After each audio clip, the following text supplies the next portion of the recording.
Hello everyone, कैसे आप सब लोग। आई होप आप सब लोग बिल्कुल ठीक ठाक होंगे। तो स्टार्ट करने जा रहे हैं हम आज की क्लास, जिसके अंदर हम बेसिक्स जो हैं रिसर्च एप्टीट्यूड से रिलेटेड उनके बारे में पढ़ रहे हैं। सो प्रीवियस क्लास के अंदर हमने रिसर्च से रिलेटेड कुछ कैरेक्टरिस्टिक्स के बारे में बात की थी। सो आज की क्लास के अंदर हम उनको एक्सप्लेन करने जा रहे हैं। मैंने आपको कल की क्लास के अंदर उन कैरेक्टरिस्टिक्स के एक कीवर्ड समझाए थे, कुछ हिंट्स जो मैंने आपको दे दिए थे, जिनके थ्रू चीज़ों को समझना आपके लिए और भी इजी हो जाएगा आगे भी चलकर। तो चलिए स्टार्ट करते हैं हम आज की क्लास। आज की इस क्लास के अंदर हम बात करने जा रहे हैं रिसर्च की जो कैरेक्टरिस्टिक्स थी, जो ये लिस्ट जिसके बारे में हमने कल के लेक्चर में पढ़ा था। तो सबसे पहले हम बात करेंगे आज ऑब्जेक्टिविटी के बारे में। ऑब्जेक्टिविटी क्या है, what is the meaning of objectivity, Hindi में जिसको हम कहते हैं वस्तुनिष्ठता। अब ऑब्जेक्टिविटी का मतलब, जैसे कि मैंने आपको कल ही बताया था कि जो हमारा रिसर्च है, तो रिसर्च के अंदर कोई भी पक्षपात नहीं होता। अभी पक्षपात क्यों नहीं होता, क्योंकि रिसर्च जो है वो हमारी किसके ऊपर होती है डेटाबेस। ठीक है, जो हमारे पास डेटा होगा उसी अकॉर्डिंग ही हम क्या करने वाले हैं, रिसर्च करेंगे किसी भी टॉपिक के ऊपर। तो अभी बेस्ड ऑन साइंटिफिक फैक्ट्स, ये चीज़ आपको याद रखनी है कि रिसर्च जो है वो किसके ऊपर बेस्ड है, किसके ऊपर आधारित है, साइंटिफिक फैक्ट के ऊपर। मतलब किसी की राय होने की बजाय कि किसी को क्या लगता है या फिर मुझे ऐसा लगता है या फिर ऐसा होना चाहिए, इसकी बजाय फैक्ट के ऊपर आधारित होती है। ओपिनियन मायने नहीं रखता रिसर्च के अंदर कि किसी का क्या ओपिनियन है। रिसर्च में हम ये चीज़ नहीं देखते कि हाँ फलाने बंदे का ये ओपिनियन था तो यही चीज़ करेक्ट होगी। नो, रिसर्च के अंदर हम साइंटिफिक फैक्ट्स को लेकर चलते हैं। तो ये चीज़ याद रखना कि रिसर्च जो है किसके ऊपर बेस्ड है, साइंटिफिक फैक्ट के ऊपर। Factual, free from personal Beas. Personal Beas का मतलब क्या हुआ, जो हमारे व्यक्तिगत जो हमें लगता हो, पर्सनली जो हमारे पॉइंट ऑफ व्यू हो किसी चीज़ को लेकर, उन पर बिल्कुल भी डिपेंड नहीं होती रिसर्च। फैक्ट के ऊपर, फैक्चुअल का मतलब क्या है, तथ्यों के ऊपर। जो एग्जैक्ट फैक्ट होगा, जो साइंटिफिक फैक्ट होगा, उसके ऊपर ही रिसर्च क्या होगी, डिपेंड होगी। उसी के ऊपर जो रिजल्ट आएंगे वो करेक्ट माने जाएंगे। आपको क्या लगता है या मुझे क्या लगता है, अगर इस ब्यास पे अगर हम कोई रिसर्च कर रहे हैं तो वो रिसर्च जो है वो ऑथेंटिक नहीं है। Judgement based on observable phenomena uninfluenced by emotions और पर्सनल प्रेजुडिस।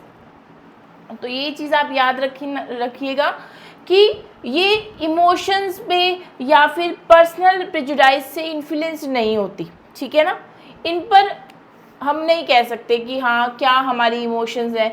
फॉर एग्जांपल मैं आपको एक एग्जांपल देखती हूँ। तो एग्जांपल क्या है कि मान लीजिए, ये एक एग्जांपल है, मान लीजिए कि मेरा ये मानना है कि जो गवर्नमेंट स्कूल्स हैं, ठीक है, गवर्नमेंट स्कूल्स के रिज़ल्ट कह लो या फिर गवर्नमेंट स्कूल का अगर मैं कहूँ कि स्कूल की क्वालिटी अच्छी नहीं है, ये मुझे लगता है, मेरा मानना है। अब मेरा ऐसा मानना क्यों है कि या तो मैं ये कह सकती हूँ कि वहाँ पर टीचर जो है वो एब्सेंट रहते हैं, तो मुझे ऐसा लगता है। ये सिर्फ एक एग्जाम्पल है कि मुझे ऐसा लगता है, ये कोई फैक्ट नहीं है या फिर ये किसी रिसर्च के थ्रू मेरे पास आया हुआ डेटा नहीं है, ये मेरा एक पर्सनल ओपिनियन है। ठीक है, कि मुझे ऐसा लगता है कि वहाँ की क्वालिटी अच्छी नहीं है, कि टीचर वहाँ पर देर से आते हैं या फिर मैं कहूँ कि टीचर वहाँ पर एब्सेंट रहते हैं। तो ये मेरा मानना है। तो आप इस बात को सच मान लेंगे या फिर कोई अदर पर्सन अगर मैंने ये बात कही है वो इस बात को सच मान लेगा? नहीं, ये बात सच नहीं है। अब क्या है कि उस पर हम रिसर्च करेंगे। रिसर्च कैसे करेंगे कि मैं गवर्नमेंट स्कूल के अंदर जाऊंगी, ठीक है, मैं गवर्नमेंट स्कूल के अंदर गई, गवर्नमेंट स्कूल के अंदर जाकर मैंने वहाँ का इन्वायरमेंट देख के या वहाँ का डेटा कलेक्ट किया। ठीक है, तो मैंने वहाँ का जब डेटा कलेक्ट किया तो उस डेटा को कलेक्ट करके मैंने अपनी रिपोर्ट तैयार की।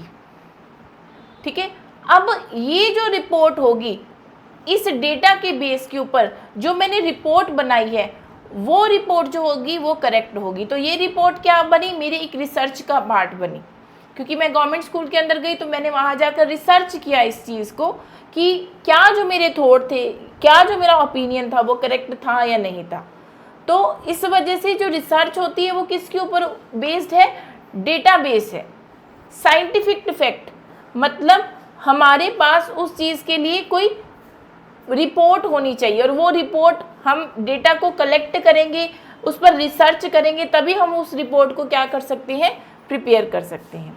ओके जी, एक बार आप इसको समझ लीजिए अच्छे से। अगर आप स्क्रीनशॉट लेना चाहते हो इसका या फिर साथ साथ नोट्स बना रहे हो तो बहुत अच्छी बात है, तो आप नोट कर सकते हो इस चीज़ को। हाँ जी, नेक्स्ट टॉपिक का बात करते हैं। नेक्स्ट है जी क्रेडिबिलिटी। क्रेडिबिलिटी का मतलब क्या होता है? What is the meaning of credibility? Credibility का मतलब होता है विश्वसनीयता। अब इसके लिए आप एक वर्ड याद रख सकते हैं, बेस्ट, कि रिसर्च के अंदर हम बेस्ट यूज करेंगे, ठीक है, बेस्ट से बेस्टेस्ट थिंग का हम यूज करेंगे। मान लीजिए आपके पास किसी चीज़ को लेके 4 ऑप्शंस हैं, यू हैव 4 ऑप्शंस, तो उनमें से जो सबसे बेस्ट होगा आप उनको चूज करोगे।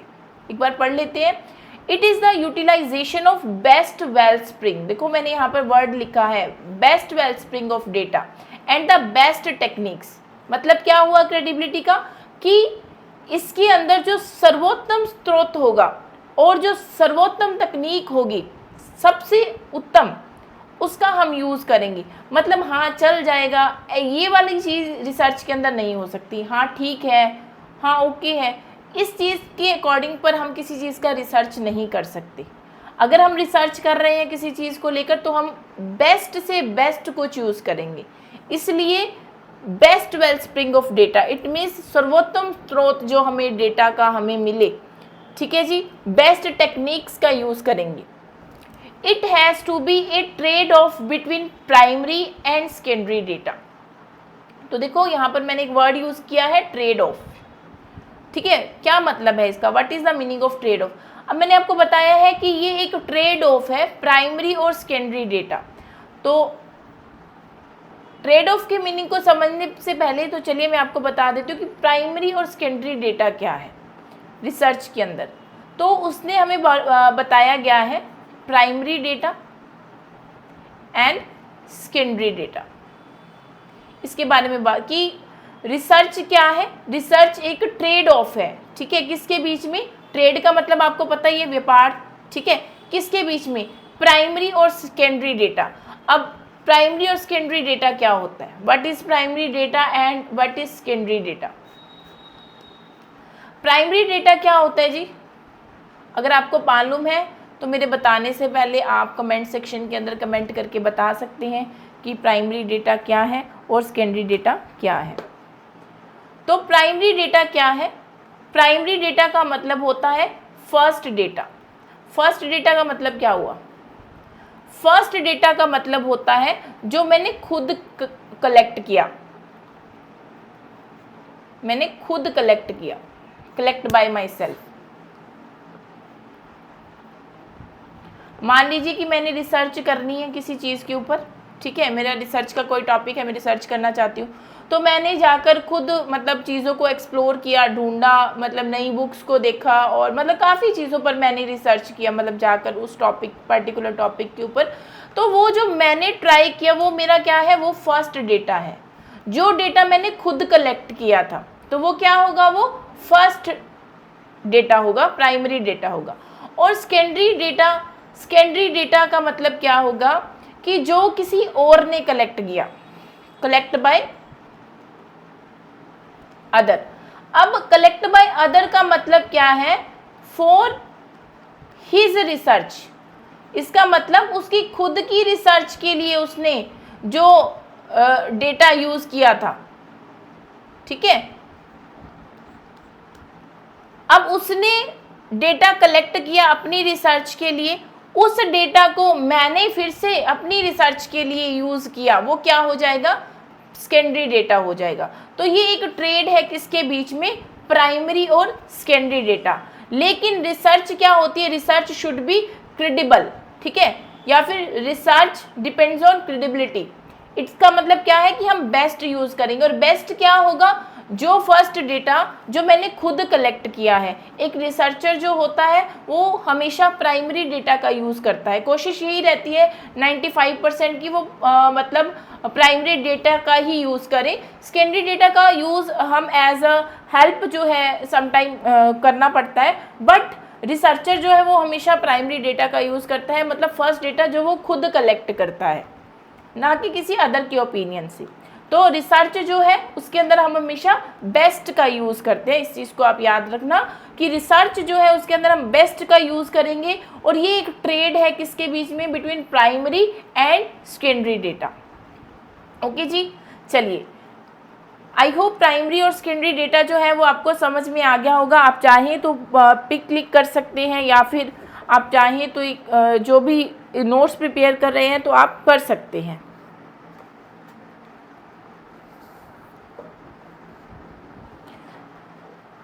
चलिए जी, credibility is a measure of the truth value of qualitative research और whether the studies finding are correct and accurate. Qualitative research, qualitative मतलब क्वालिटी, मतलब जो हम रिसर्च जिस तरीके से कर रहे हैं या जो हमने मेजरमेंट किया है उसकी क्वालिटी है। क्वालिटेटिव शोध जो हम कर रहे हैं। विश्वसनीयता गुणात्मक शोध के सत्य मूल्य का माप है या अध्ययन के निष्कर्ष सही और सटीक है या नहीं। इट मीन्स बेस्ट का मतलब क्या है, क्रेडिबिलिटी का मतलब क्या है कि जो भी चीज़ हमने ढूंढी है, जिस चीज़ पे हमने रिसर्च किया है या जिस चीज़ पे हम स्टडी कर रहे हैं वो एक्यूरेट है या बेस्ट है। इस चीज़ के अंदर ये चीज़ कहाँ से हमें मिलती है, जब हम रिसर्च के अंदर क्रेडिबिलिटी को यूज़ करते हैं। ठीक है, जब हमारी कोशिश रहेगी कि हमने बेस्ट से बेस्ट डेटा जो है वो चूज़ करना है। अगर आप कॉपी पेस्ट वाला फॉर्मूला अपनाओगे कि मान लीजिए किसी और ने रिसर्च किया और आपने उसी का डेटा लेकर अपनी रिसर्च के लिए ही यूज़ कर लिया, तो उससे क्या होगा, नॉलेज भी नहीं इंक्रीज होती। ठीक है, अगर आप खुद रिसर्च करते हो, आप खुद डेटा कलेक्ट करते हो, तो आप एक चीज़ के साथ साथ 5 चीज़ें नहीं सीखते हो। इसलिए क्या कहा जाता है कि न्यू नॉलेज और न्यू फैक्ट्स को इंक्रीज करता है रिसर्च। जब हम रिसर्च करते हैं तो हमारी न्यू नॉलेज, मतलब हमारी नॉलेज और न्यू होती है और न्यू फैक्ट हम साइंटिफिक वे में सीखते हैं। आई होप क्रेडिबिलिटी आपको समझ आ गया होगा। और टेक बाजार जो है, आपको हमारा जो पेज है वो टेलीग्राम पर, इंस्टाग्राम पर, फेसबुक पर एंड व्हाट्सएप पर, अगर आप इसे गूगल पर भी सर्च करेंगे तो इजीली अवेलेबल है, मिल जाएगा। अगर आपकी किसी कोर्स से रिलेटेड कोई क्वेरी है तो आप 9710050500 पर कॉल करके या मैसेज करके अपनी क्वेरीज को कंप्लीट कर सकते हो। नेक्स्ट पॉइंट है हमारा, जो अगली विशेषता जो है हमारी, रेप्लिकेबल। रेप्लिकेबल मतलब प्रतिकृति। अब वर्ड से हमने हिंदी का मीनिंग तो सीख लिया, बट रेप्लिकेबल का मतलब क्या होगा। Replicability means obtaining consistent result across studies aimed at answering the same scientific question using new data or other new computational methods। अब इसका मतलब क्या है रेप्लिकेबल का। तो रेप्लिकेबल का मतलब मैं आपको बता दूं कि रेप्लिकेबल का मतलब क्या होता है कि चाहे आप एक न्यू रिसर्चर की तरह रिसर्च करो, आप एक न्यू रिसर्चर हो, ठीक है, आप एक न्यू रिसर्चर की तरह सर्च कर रहे हो, या फिर मैं कहूँ कि आप न्यू डेटा लेकर न्यू डेटा से रिसर्च करो, मतलब कोई भी आप न्यू डेटा कलेक्ट करते हो, न्यू डेटा से रिसर्च करो। आप किसी तरीके से भी रिसर्च कर रहे हो किसी भी टॉपिक पे, मान लीजिए आप अपने आप को एक न्यू रिसर्चर मानकर रिसर्च कर रहे हो, या फिर मैं कहूँ कि आप न्यू डेटा से रिसर्च कर रहे हो, या फिर आप, अभी हम मेथड्स के बारे में भी पढ़ेंगे, रिसर्च के सिमिलर मेथड से रिसर्च कर रहे हो। ठीक है, रिसर्च के सिमिलर मेथड से रिसर्च कर रहे हो, तो आपका जो रिजल्ट है बेटा जी वो सेम आएगा। रेप्लिकेबल का मतलब ये होता है, जितने मर्जी आप एक्सपेरिमेंट रिपीट कर लो, टाइप्स ऑफ रिसर्च हम पढ़ेंगे अभी आगे जाकर, आप जितनी अलग अलग टाइप से रिसर्च कर रहे हो, जिस मर्जी मेथड से आप रिसर्च कर रहे हो, लेकिन आपका जो रिजल्ट है बेटा वो सेम आने वाला है। आपका जो रिजल्ट है वो क्या आएगा, वो सेम आएगा। ठीक है जी, हाँ जी। तो रेप्लिकेबल के लिए आप एक वर्ड यूज कर सकते हो, सेम रिजल्ट। कौन सा यूज कर सकते हो, सेम रिजल्ट। याद रखना कि प्रतिकृति का अर्थ क्या है, रेप्लिकेबल का मतलब क्या है कि आप चाहे न्यू डेटा से सर्च करो, चाहे आप किसी भी कॉम्प्यूटेशनल मेथड्स का यूज करो, या फिर आप एक न्यू रिसर्चर की तरह रिसर्च करो, अगर आपके पास साइंटिफिक क्वेश्चंस है तो आपको उसका उत्तर उसी तरीके से ही मिलने वाला है। आप किसी भी मेथड से रिसर्च कर लो, चेंज नहीं होता। रिलायबिलिटी भी यही है, is about whether the same result would be found if the experiment was repeated. मतलब चाहे एक्सपेरिमेंट आप जितना मर्जी रिपीट कर लो, लेकिन उसका रिजल्ट क्या है, वो सेम ही आने वाला है। फॉर एग्जाम्पल, एक एग्जाम्पल देख लेते हैं, एक हम एग्जाम्पल ले लेते हैं। इसका एग्जाम्पल हम ले लेते हैं लंग कैंसर का। तो सभी को पता है ये चीज़, चाहे हम रिसर्च भी करें।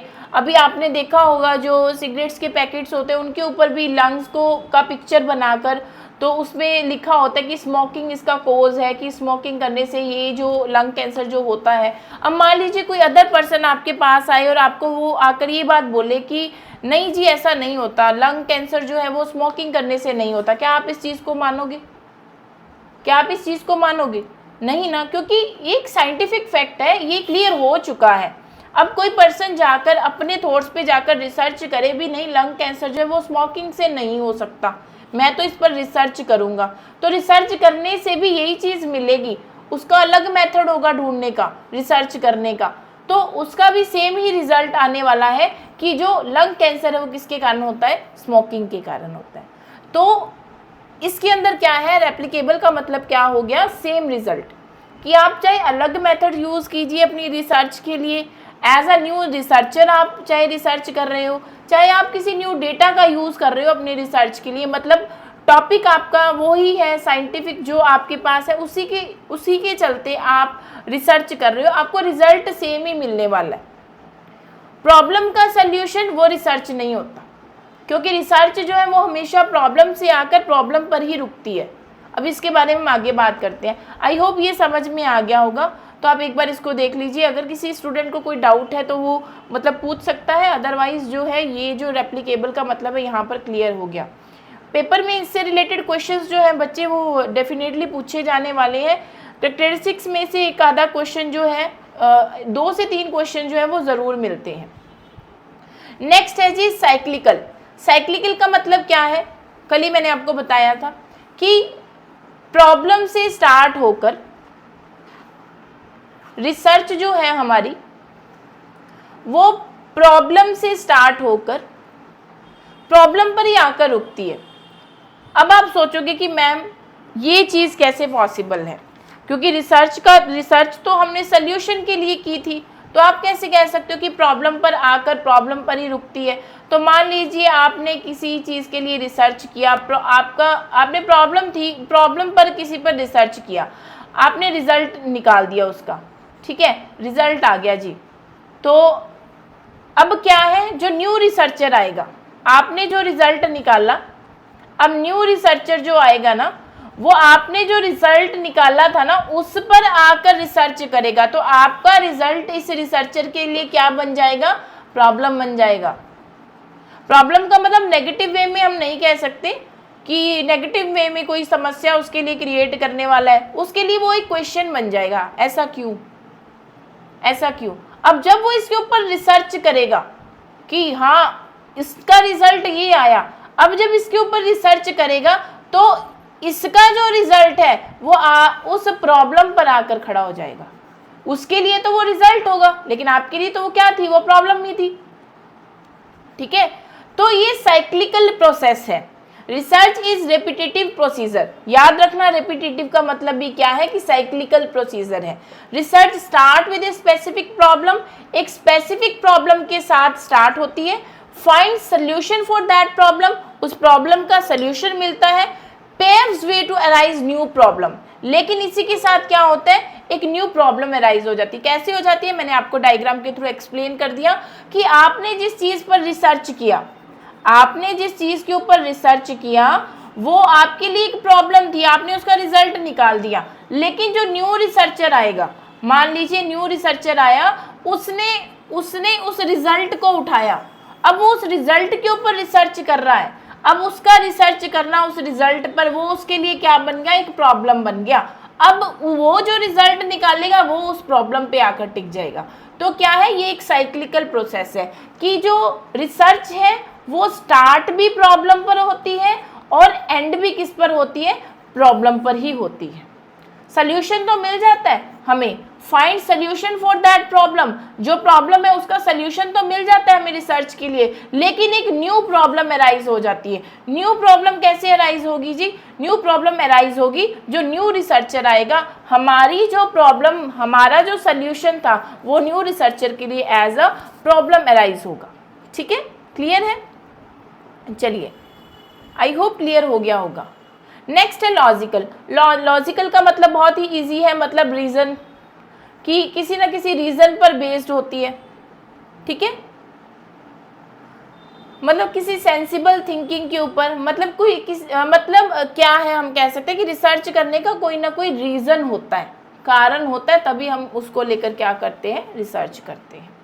तो चलिए इसी के साथ साथ एक क्वेश्चन है अभी आपके लिए है। पहले तो स्क्रीन पर क्वेश्चन आ रहा है, सभी बच्चे स्क्रीन पर क्वेश्चन को अच्छे तरीके से देख लो, और अगर आपको क्वेश्चन पढ़ते ही आंसर मिल जाए तो बहुत अच्छी बात है, आप आंसर दे देना। Reliability refers to whether a test measures what it says it measures, मतलब विश्वसनीयता का संकेत इस ओर है कि क्या कोई परीक्षण उस चीज़ का मापन करता है जो वह कहता है कि वह मापता है, मतलब हम उसी चीज़ को मेजर कर रहे हैं जो हम कह रहे हैं। नेक्स्ट है validity refers to whether a test consistently yields the same or similar across, मतलब वैधता का संकेत इस ओर है कि क्या कोई परीक्षण सुसंगत रूप में ही या समरूप स्कोर देता है। मतलब अब इसके अंदर आप रिलायबिलिटी का मतलब बताओ और वैलिडिटी का मतलब बताओ कि वैलिडिटी क्या है। अभी आप कहोगे मैम आपने वैलिडिटी तो एक्सप्लेन ही नहीं किया, चलो आपको रिलायबिलिटी का मतलब तो पता है, वैलिडिटी मैं पीछे एक्सप्लेन करके आ चुकी हूँ। हाँ जी, थर्ड नंबर क्वेश्चन क्या है, विश्वसनीयता का संकेत इस ओर है कि क्या कोई परीक्षण उस चीज़ का मापन करता है जो वो कहता है कि वह मापता है। वैलिडिटी रेफर्स टू, वैलिडिटी क्या है, वैलिडिटी रेफर्स टू वेदर